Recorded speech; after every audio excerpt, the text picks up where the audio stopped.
Good afternoon, everybody, and welcome to our monthly Hazardous Webinar series, where we take a closer look at one of Natural Hazard Research Australia's research projects. We look at its findings and how to be translated into practice with both team members of the project team and the people who will use the research as well. Today, we're going to be talking about the Enhancing Decision-Making in Emergency Management project. My name is Brendan McAtee. I'm one of the Node Research Managers with Natural Hazards Research Australia, and I'll be your host for today's webinar. First thing I'd like to do is take a step into just welcoming all our First Nations people from joining us from around the country today. Natural Hazards Research Australia has a very strong commitment to working with Indigenous people across the country in our Natural Hazards Research Australia space. This painting that you can see, we've got an extract of on our screen now. Manawara Thanyin, in our hands, a very important one for us. Natural Hazards Research Australia. Natural Hazards Research Australia is distributed around the country. And so these elements of the pictures and the murals that you see there represent the different parts of the country as well as the different parts of natural hazards. Following on from that, I'd like to acknowledge that we're meeting across a range of different Aboriginal lands today and that we're guests on these lands. I'm coming to you from Perth, Western Australia, Boorloo, Whadjuk land in the Noongar country, and I'd like to pay my respects to their elders past, present and emerging, as well as to any First Nation people joining us online today. I'd also like us to recognise that these lands and waters have always been places of teaching, research and learning, and that sovereignty has never been ceded.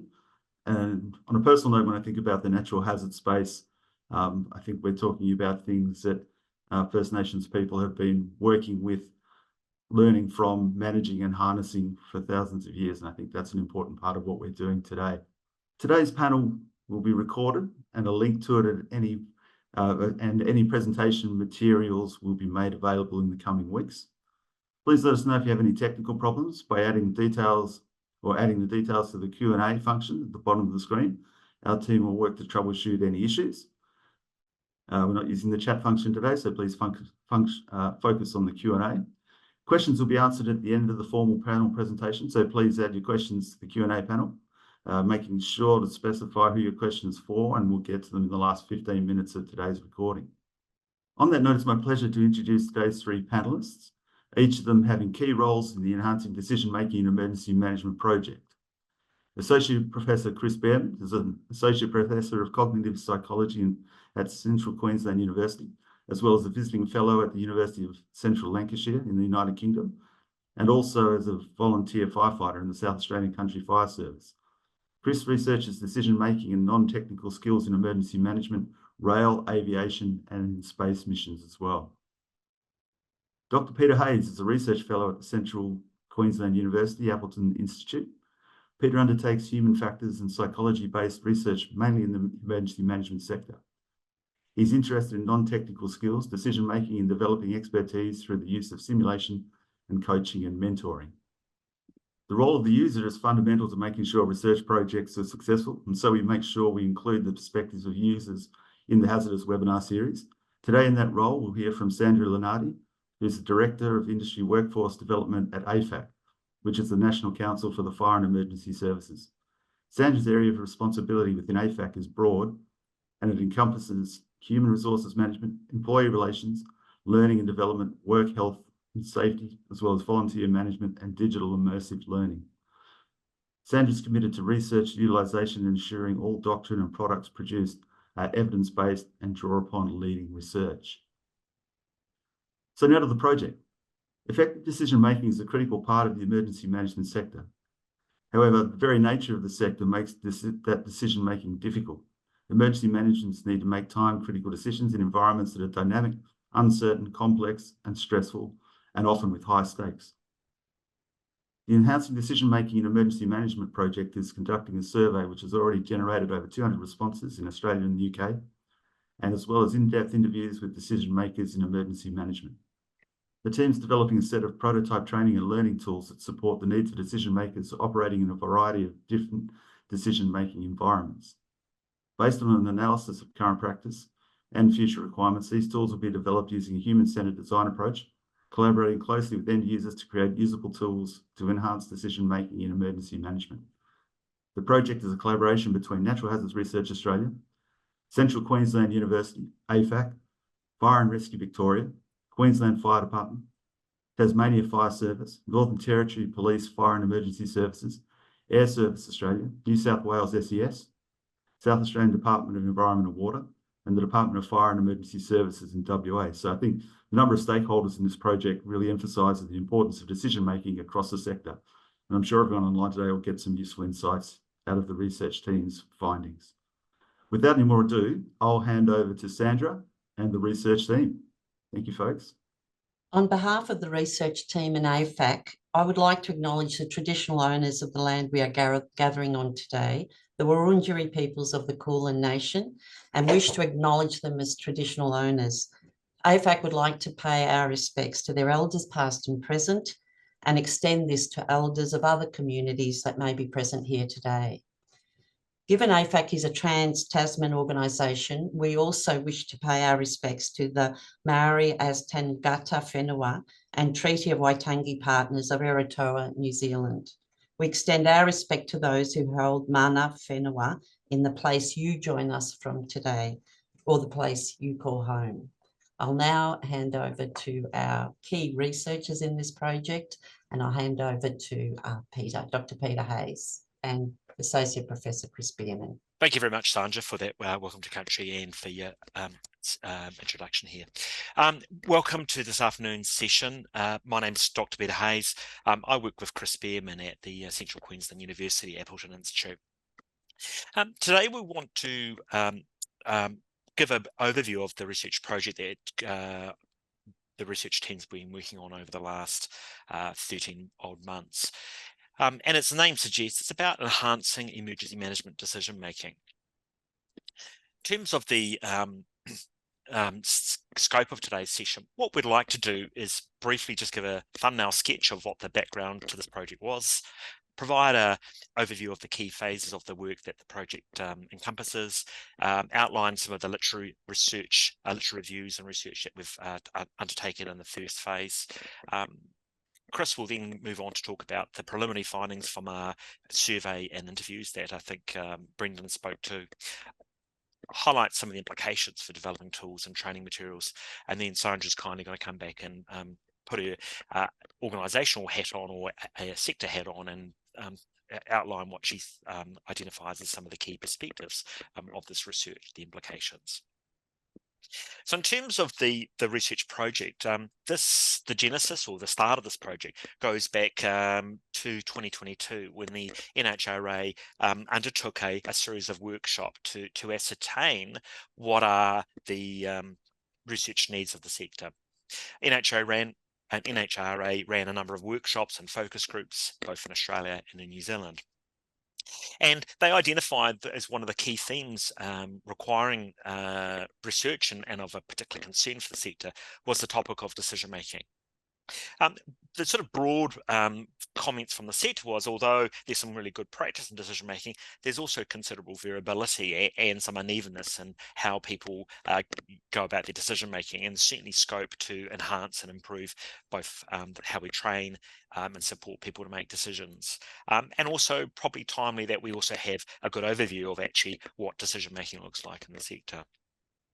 Issues such as that lack of consistency I've spoken to, but also contextual factors such as an aging workforce, the need to upskill the workforce quite quickly over the next 10 years as many folk in their later years start to retire. The more challenging and frequent incidents that are likely to come about as on the ongoing effects of climate change, and of course evolving a new technology which affects both how we make decisions, how we use decision support or new technologies to make decisions, but of course importantly how we train, and of course greater ability to use simulation and other types of platforms to actually develop our people. In terms of the three main components, I'll just go back a slide, sorry. Three main components. You'll see in the slide there that we've got that review of existing knowledge, tools and training options, the need to identify some options to how we can enhance and better support, develop training and and delivery of decision making. And then lastly, after identifying those ideas, developing some of those into prototype tools that we can actually share and hopefully embed in the sector. In terms of the team, there's just a few mug shots of the wide team, and along with the researchers, Chris and myself, we've got our colleague Jim McLennan from La Trobe University, Greg Penny from Charles Sturt University, Phil Butler from Cardiff University, and Rona Flynn from Robert Gordon University. So both Phil and Rona bring in a UK perspective to research, which is really valuable. We've also got our colleague Melinda Kuhn, Sandra Lunardi, Ian Tanner, and Tyrone Clark have also been important contributors in our thinking and management of the project as well. There's also been a number of other organisations involved, and this is just a short list. Brendan also highlighted some other organisations in his introduction, but these are some of the folk who have been quite active in terms of supporting and enabling our project. So along with the fire agencies, we see SES, land management agencies like DECA and Parks and Wildlife Service, and the Aviation Rescue Firefighting Service, etc. The last three acronyms refer to the National Fire Chiefs Council, which is a UK peak body of the fire chiefs, the National Police Chiefs Council, again similar to the peak body for police officers in the UK, chief police officers, and the Association of Ambulance Chief Executives, and they've been important endorsers and supporters of our work to enable us to both survey and also interview a number of practitioners in the UK as well. In terms of the project itself, it's 4 phases. The red highlights that phase is largely complete. You'll see that we've got 2 main elements of work in the first phase. That is the 3 literature reviews, which I'll describe a little bit more about shortly, and also the survey and interviews that Chris will speak to. When looking at the literature, we'll explain how that we've used both the academic, but also what we call the grey literature, the literature that's often published by industry or sector bodies rather than actually in the more traditional journals or books, etc. And of course, the survey and interviews, Chris will talk to more.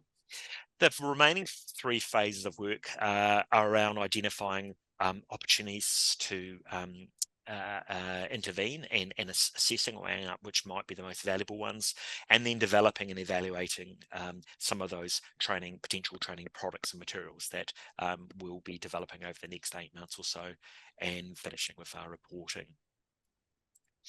In terms of the literature reviews, we will have 3 literature reviews published in the upcoming October edition of the Australian Journal of Emergency Management. The first one of these focuses on the challenges for decision making, and we survey the literature, and this fairly extensive literature, as you can imagine, to identify what was 3 of perhaps the key elements or 3 of the key issues that are in play at the moment. And the first challenge that we highlighted in this literature review was the adverse impact of stress and fatigue on decision making. And for many of you, this shouldn't be a surprise, but the weight of evidence, or the growing body of evidence, continues to emphasize that both stress and fatigue do undercut or undermine the quality of decision making. For instance, studies with fire and rescue folk highlight that it tends to create the risk of biasing or distorting information that the fire commanders might use to make decisions. Research of police, for instance, highlights that it tends to impair impaired sense making, so understanding of the situation, and it can also have other effects on decision makers too, such as making them more vulnerable to being either over or underactive in their response to information and their decision making. Interoperability is the second topic there, and this is an issue that's been talked about for a long time in the sector. I remember 15 years ago at an AFAC conference, this topic being discussed, and it continues to be one that creates concerns in both the Australian and the UK sectors. The factors that actually undermine interoperability are, I think, fairly well known and usually relate to things around issues around communication, information sharing, leadership, and situational awareness. And often what happens is there's a lack of sharing of information, particularly situationally related, situational awareness. That is a problem. People often can't share, don't know who to share with. The technology and platforms aren't very compatible, so they can't always readily share with people, or may not be familiar with the people in other organisations they need to share information with. So there's a range of factors that actually create those tensions. There's been work done, particularly in the UK, Power at the University of Liverpool's part of a research project that's looking very closely at the issue of interoperability.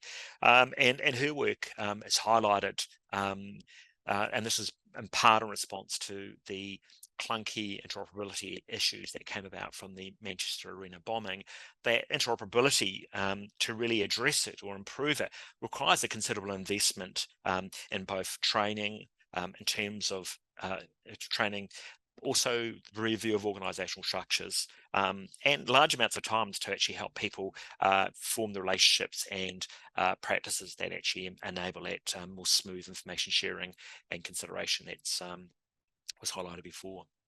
The last topic in the literature review for challenges was that of ethical challenges for decision makers. And of course, we want and need our emergency management practitioners to make sound and good decisions. But of course, we expect them to be thoughtful and make those ethical decisions, but they're very often operating in quite chaotic and difficult conditions.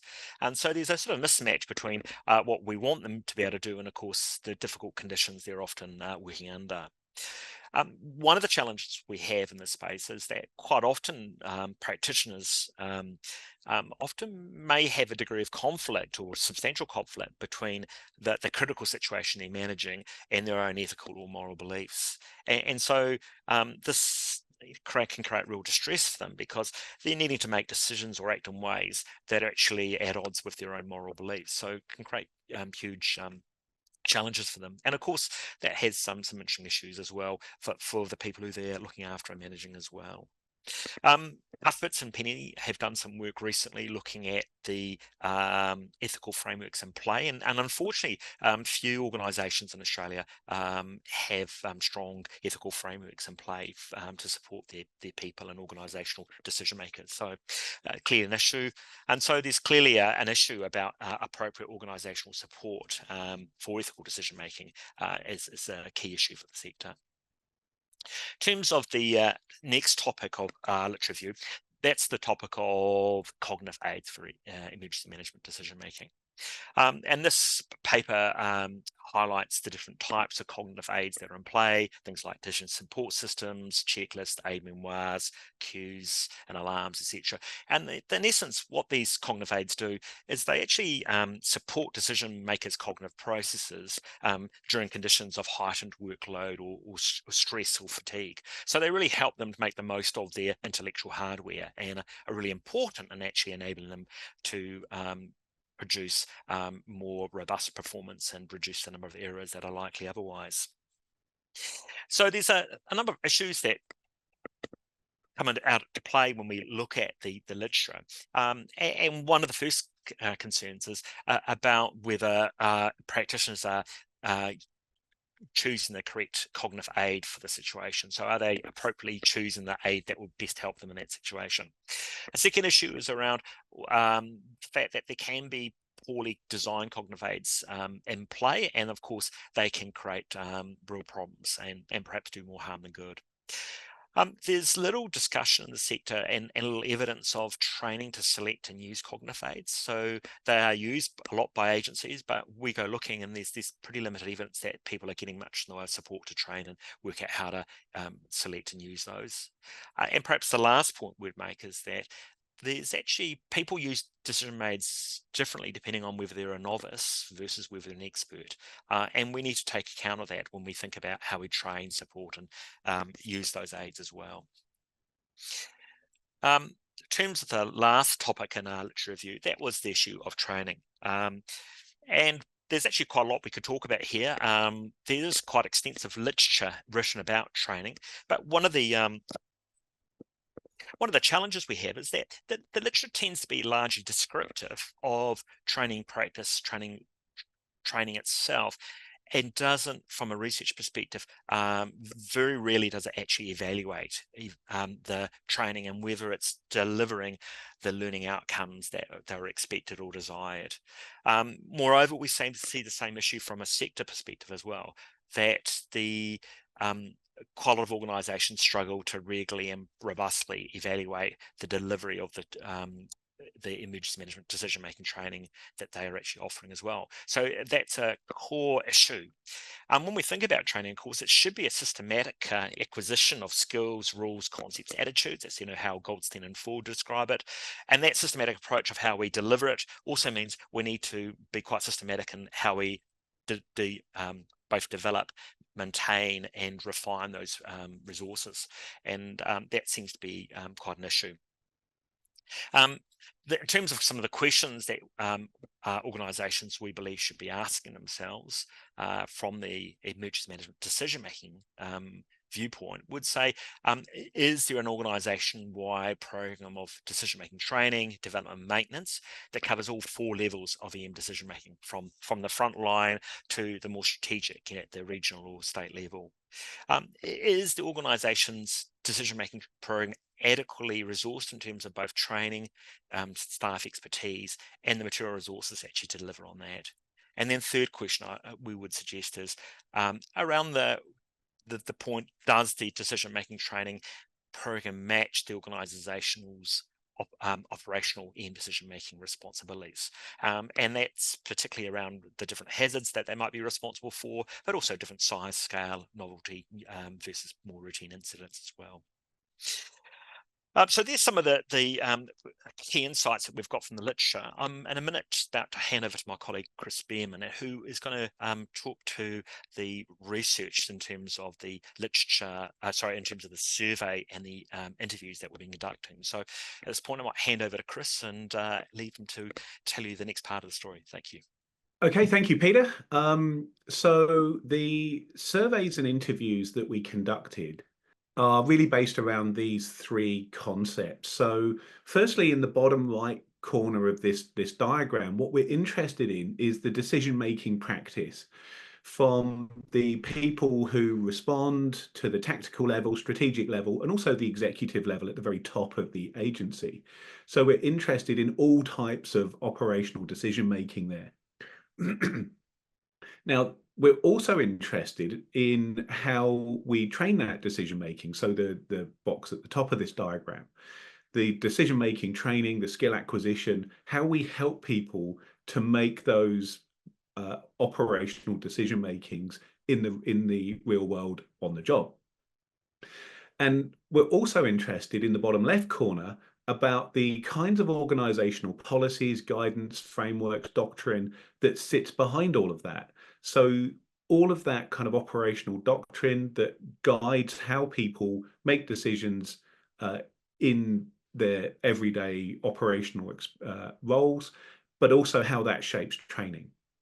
So those are the 3 areas that really underpin the research study. So 2 main studies here, the survey and the interview. The survey was quite a lot of questions that we asked people.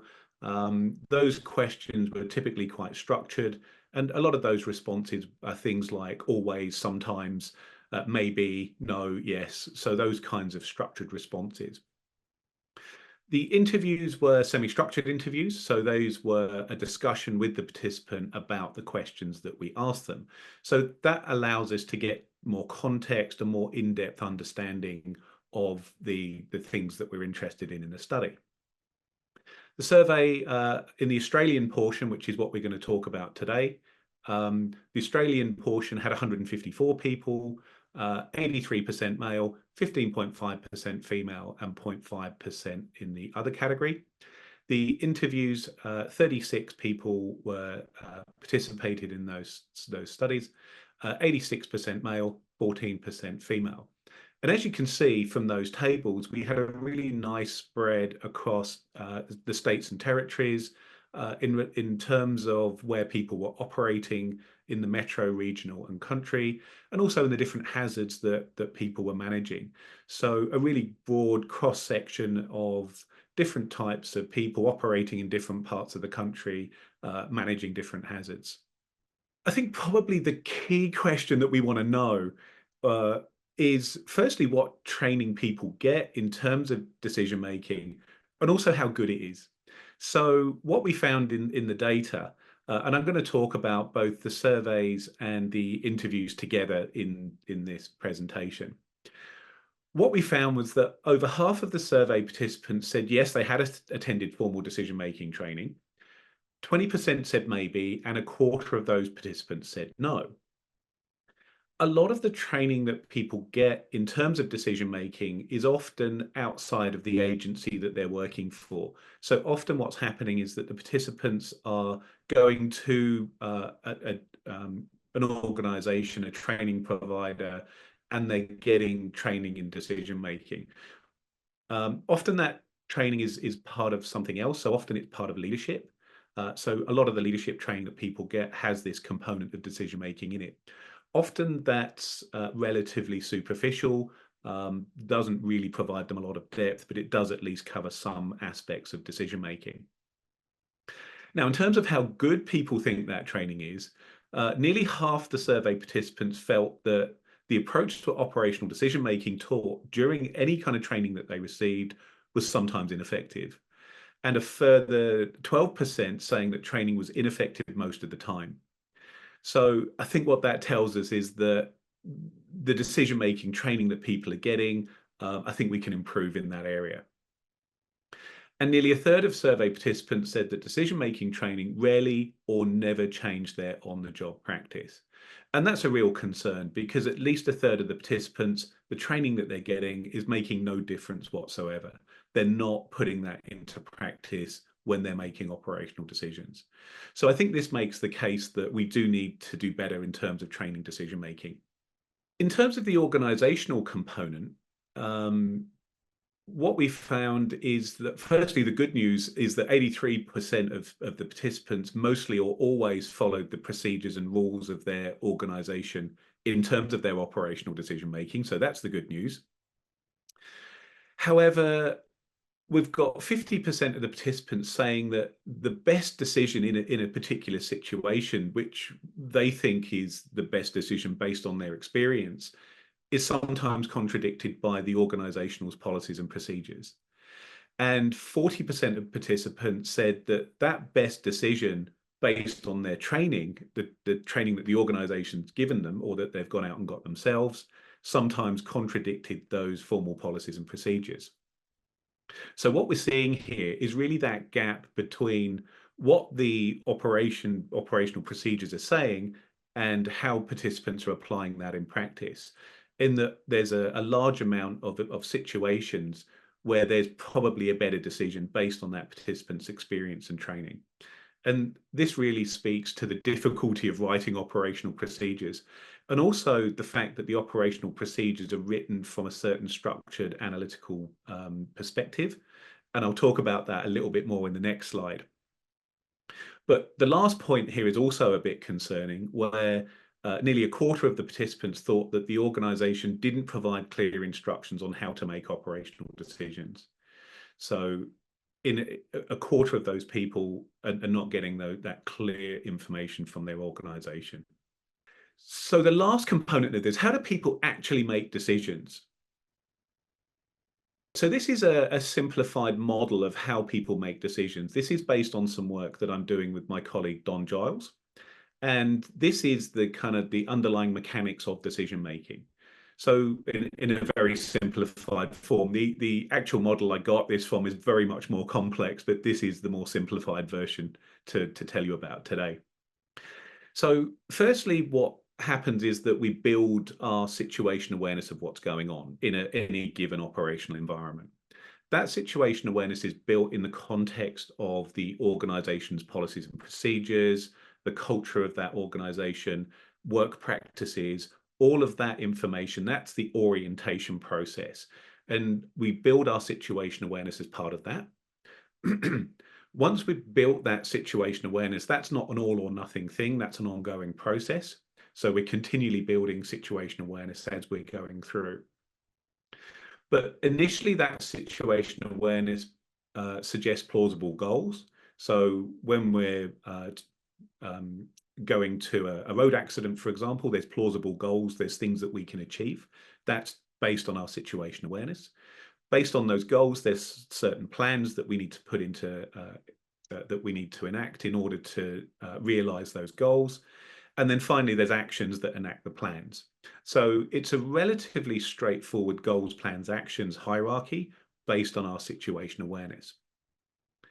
But there's two ways in which we can go through that process. We can either go through that analytically using a structured, conscious process. That analytical process uses lots of cognitive resources.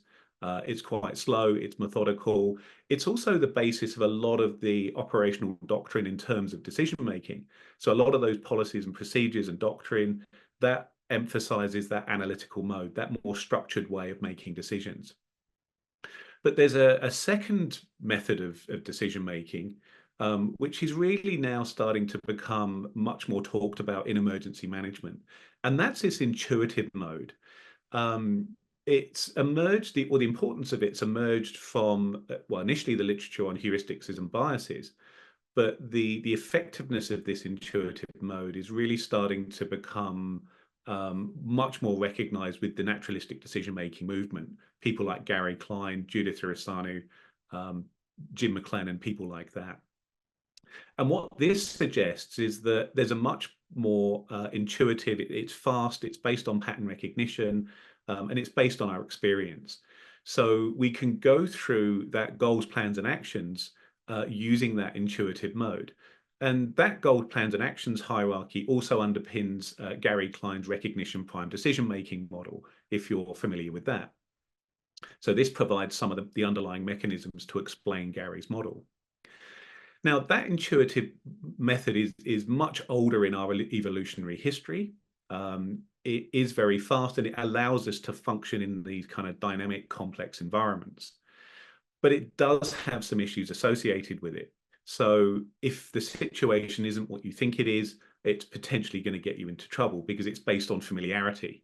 And because it's based on familiarity, in a dynamic situation, if that situation changes, if it's not what you initially thought that situation was going to be, then again, that's going to get you into trouble.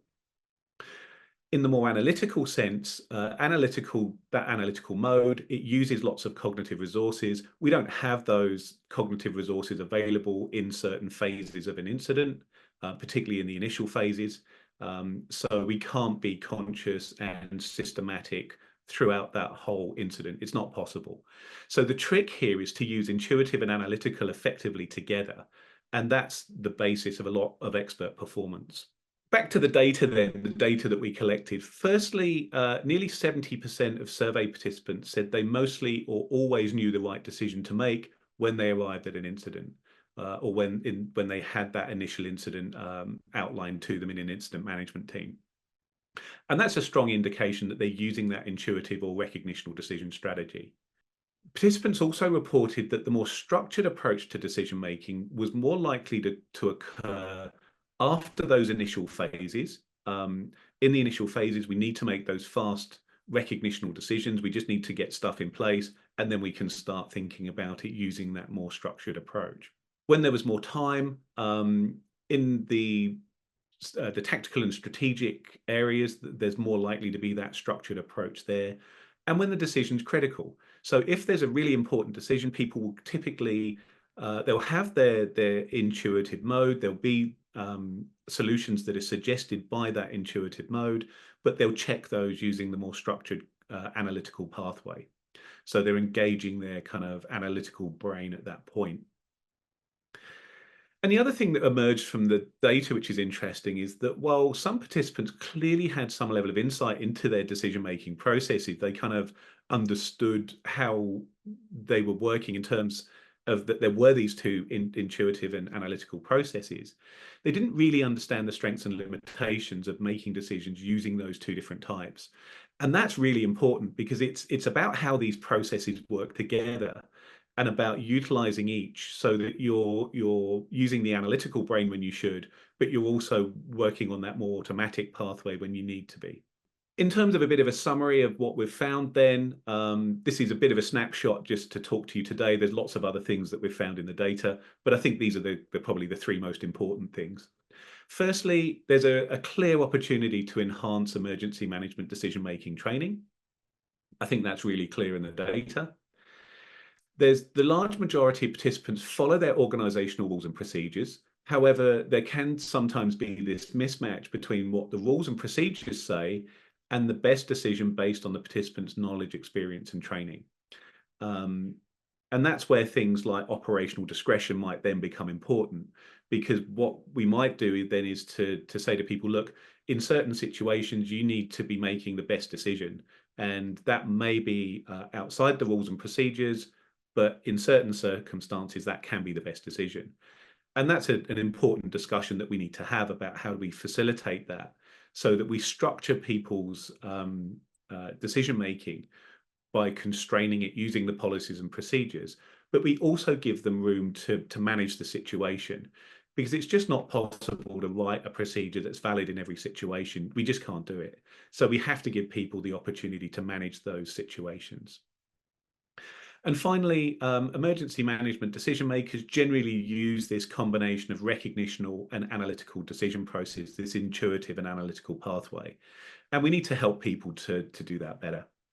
The implications of training from the research that we've done, firstly, in terms of the decision-making practice, there's guidance on the strengths and pitfalls of those different decision-making approaches, how they work together, what you do when, and how you use those effectively to make good decisions.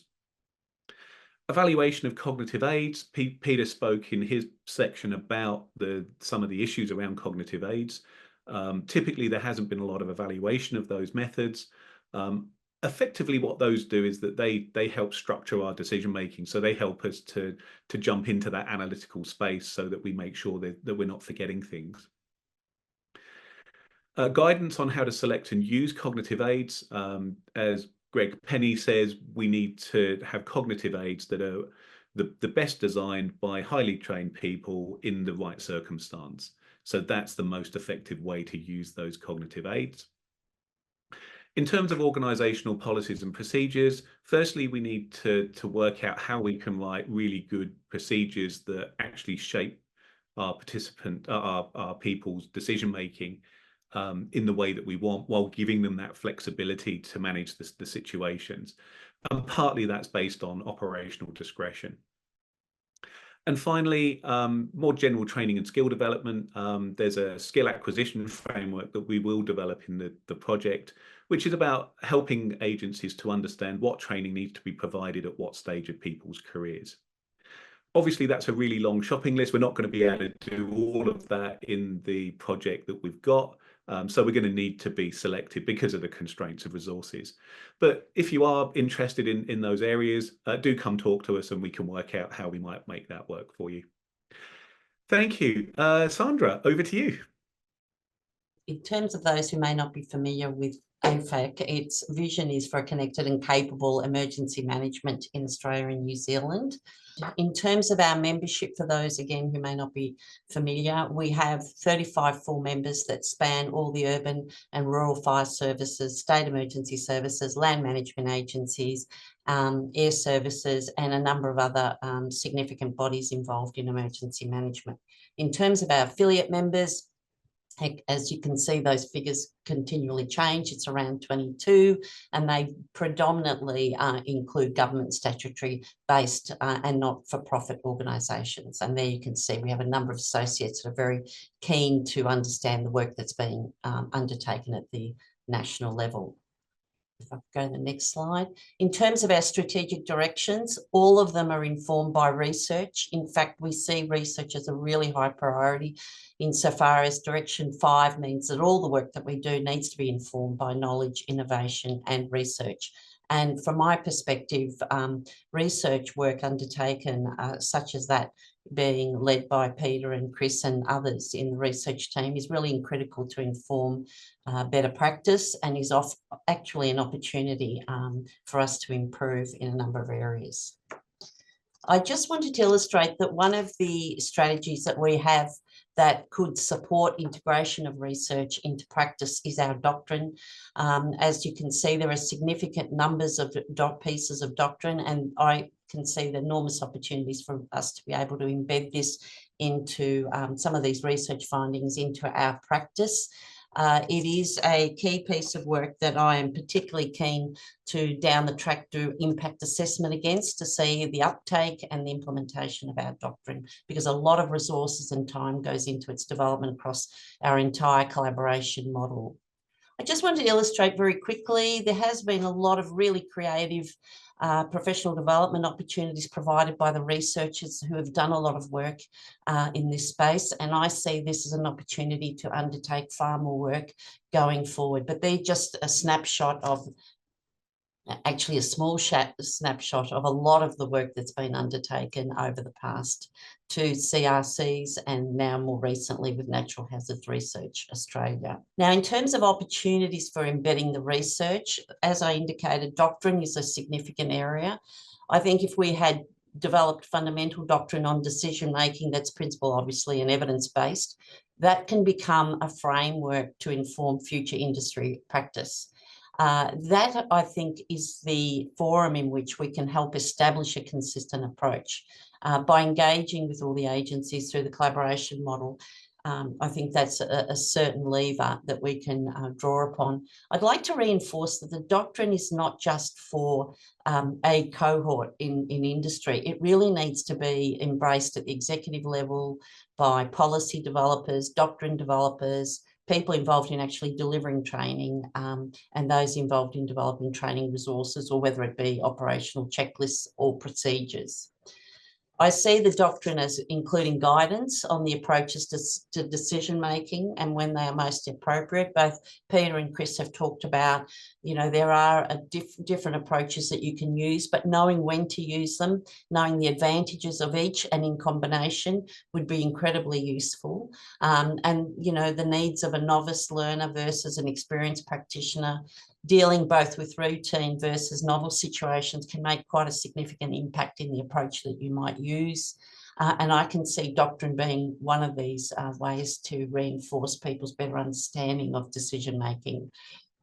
And finally, I think if you have a framework that sets the foundation, you can then start to look at how you can support organisational decision-making by the use of cognitive aids that reinforce the principles that we've been discussing, and ensure that perhaps down the track that there is greater consistency around the tools and checklists and cognitive aids that people are using.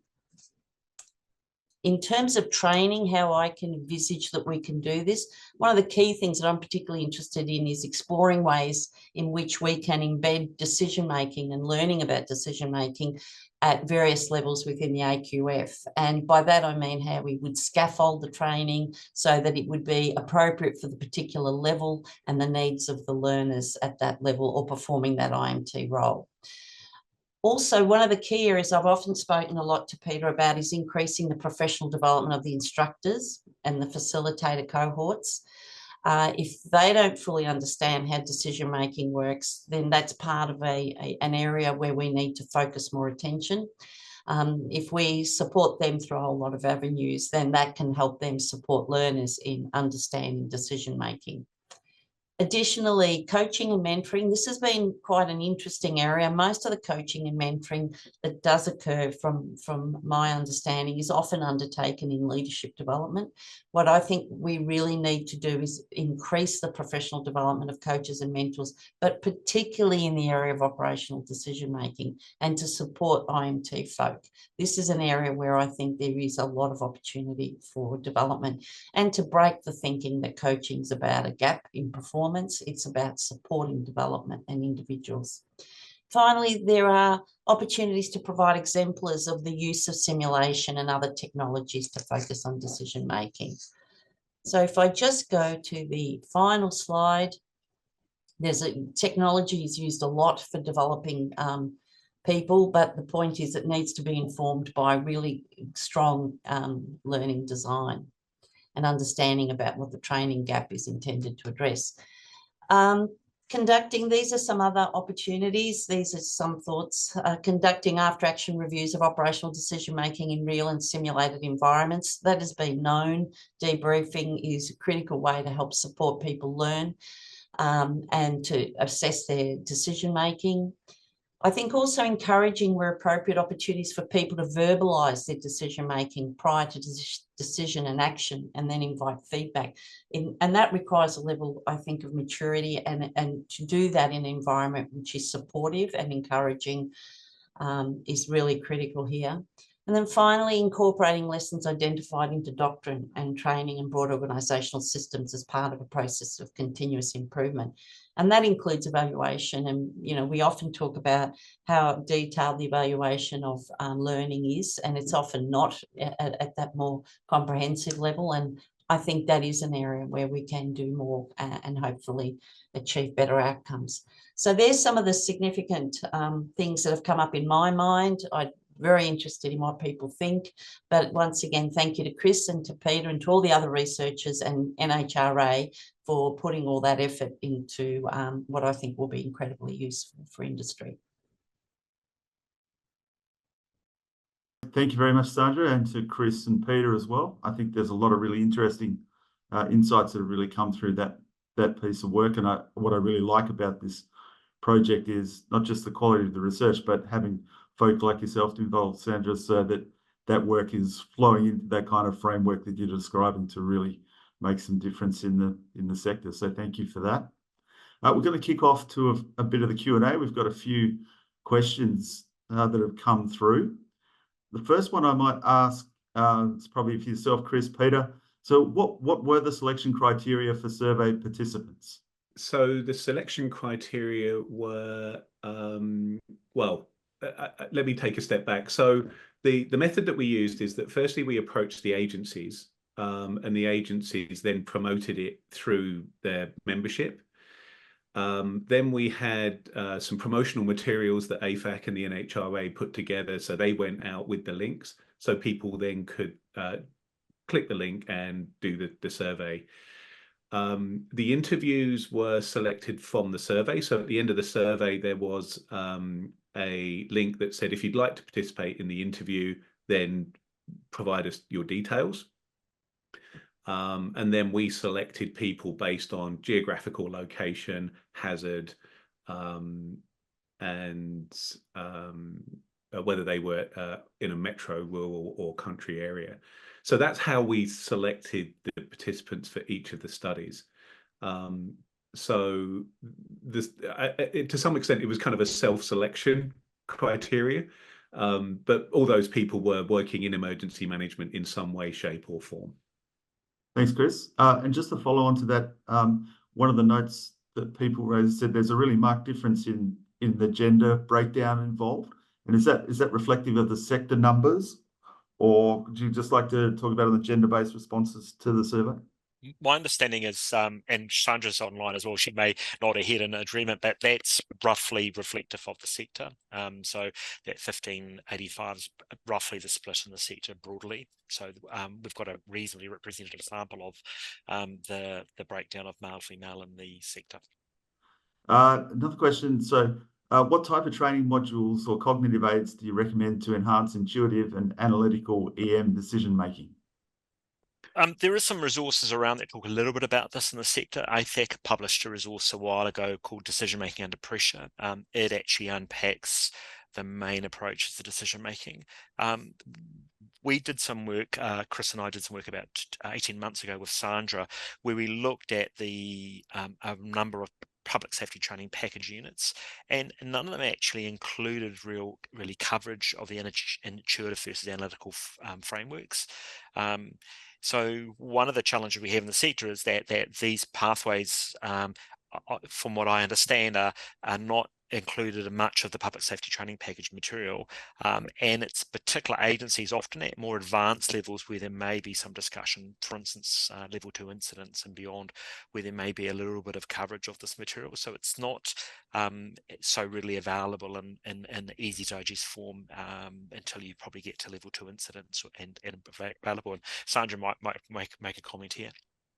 Yeah, there's been quite a significant number of resources that have been developed that could support training and decision making, particularly around some of the simulation resources too, to help think about how you're going to train people and then start to look at the decisions they make at various points throughout the exercises.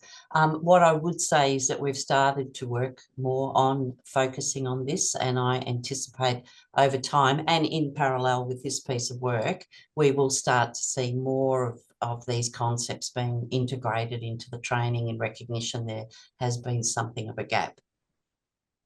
And also, as part of this project, we're actually developing specific materials that actually help people to do that intuitive and analytical decision making, and to understand the pitfalls and the strengths of each and how they can more effectively work together. So that is something that we will develop as part of this project. Great. Thanks, Chris. Thanks, Sandra.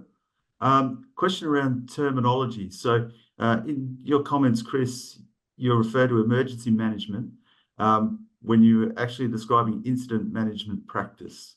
Is there an interchange of terminology here? Are they the same or different? Would you care to comment on that? Yeah, I might throw that to Peter, actually, because Peter's the terminology guy. So, Peter, do you want to talk to that one? I suspect we have been probably slightly loose in the way we've used the terms. My understanding, and I'm happy to be corrected here, is my understanding is that often when we talk about emergency management, we can be talking about the higher level of management at the state or the regional level, and we're looking at the overview, the higher level of managing the whole set of issues, and it could be multiple incidents at play, whereas incident management is usually about a discrete event.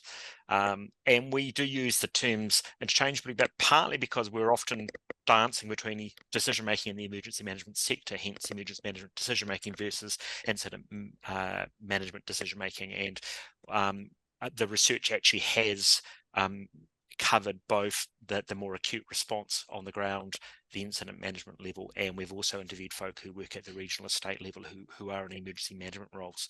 So our research actually has covered both the incident and emergency management types of work, strictly speaking. Yeah, it's probably slightly more correct to call it incident and emergency management decision making, isn't it? But that wouldn't fit well on a slide.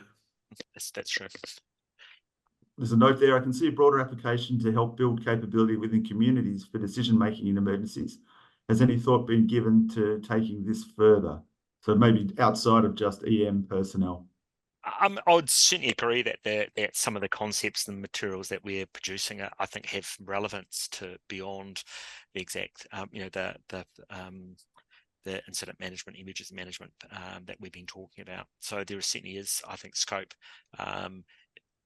to actually help organisations and broader folk who work in a variety of parts of the landscape community to I think, potentially use some of the materials or some of the ideas that we're looking at building.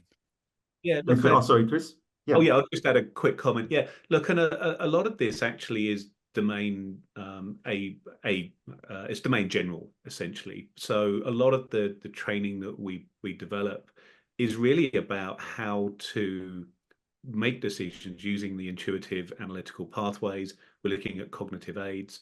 So a lot of those actually apply not just in emergency management, but also in aviation, in railways, in a whole variety of other industries. So while there's a specific context that we work in, there's absolutely no reason why we can't apply some of those materials to other industries outside of emergency management. Thanks, Chris. And I think that's a great spot for us to wind this up today. Thank you very much to the panel and everyone who's joined us online today. I'll note that links to the webinar recording and presentation materials and upcoming hazardous webinars will be sent out in the next week or so. And we have plenty of online and in-person events coming up, including next month's hazardous webinar on prediction in public with Dr. Erica Kulagowski. We'll also be at AFAC conference next week in Sydney, so come and visit our booth if you'd like to talk more about the kind of things we're doing. For updates on everything Natural Hazards Research Australia, sign up to our newsletter and follow us on social media. And that brings us to a close today. Thank you, everybody, for being involved. Thank you very much, and we'll see you next time.